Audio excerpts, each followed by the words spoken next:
नमस्कार मैत्रिणींनो, खूप मोलाचा संदेश द्यायला आज मी तुमच्या पुढे आलेली आहे। आज मी एक फार्मासिस्ट म्हणून सगळ्या मैत्रिणींना भेटणार आहे, कारण कालच आम्ही एका मैत्रिणीचा निरोप ऐकला आणि तिच्या घरी जाऊन आलो।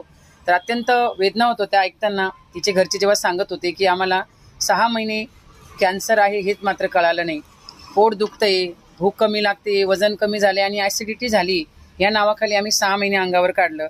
आणि जेव्हा तिला कळालं, डॉक्टरांकडे गेलो, बायोप्सी केली, त्यावेळेस कळालं की तिच्या पोटामध्ये मोठा गोळा तयार झालेला आहे आणि त्याला कॅन्सर हा पॉझिटिव्ह आला आहे। खूप वाईट वाटलं आणि आमच्या हातपाय अगदी गळून गेले आणि काय उपचार करावा हे मात्र समजेना। जेव्हा मानवतामध्ये गेलो तेव्हा समजलं की कॅन्सरची स्टेज आता 3rd स्टेजला गेलेली आहे। आता आपण काहीच करू शकत नाही। केमो घेतले, जो प्रकार करता आला तो केला, पण कॅन्सरची वाढ इतकी वाढून गेली होती, तिचं पॉयझन तयार झालं होतं आणि शेवटी तिला आपला जीव गमवावा लागला। तर मैत्रिणींनो, 8 मार्च जवळ येतोय। केवळ 8 मार्च हा महिला दिन म्हणून साजरा करू नका, तर आपली व्हजायनल टेस्ट, मग एक फार्मासिस्ट म्हणून मी तुम्हाला आज हा मोलाचा संदेश देते की आपण एखादी साडी न घेता, काही गावाला न जाता किंवा काही चैनीच्या वस्तू न घेता 1 ग्रॅम सोनं कमी घ्या, पण स्वतःच्या आरोग्याची काळजी घ्या।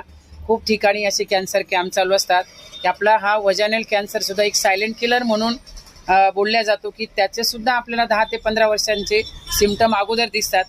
तो पण आजार आपल्याला अगोदर कळतो जर आपण योग्य वेळीच काळजी घेतली की आपल्या अंगावर जास्त जाते पिरियड नंतर, तर आपण नक्कीच आपली टेस्ट करून घेतली पाहिजे, सिमर पेप करून घेतली पाहिजे।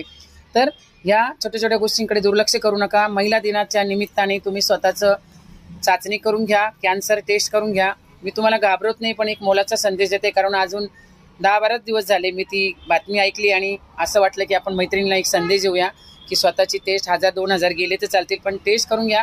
आणि महिला दिनाच्या खूप साऱ्या स्कीम असतात आणि टेस्ट कमी पैशामध्ये आपल्याला करायला भेटते। तर तुम्हाला काळजीपूर्वक विनंती माझी की तुम्ही टेस्ट करून घ्या आणि स्वतःचं आरोग्य वाचवा आणि या कॅन्सरसारख्या महाभयंकर रोगापासून आपली ॲटलिस्ट लवकर कळालं तर आपल्याला आपला काळजी घेऊन आपण त्याला वाचू तरी शकतो। ॲटलिस्ट आपल्या हातात काही पर्याय राहणार नाही, आपल्या परिवाराची राखरांगोळी मात्र आपल्याच हातून होईल।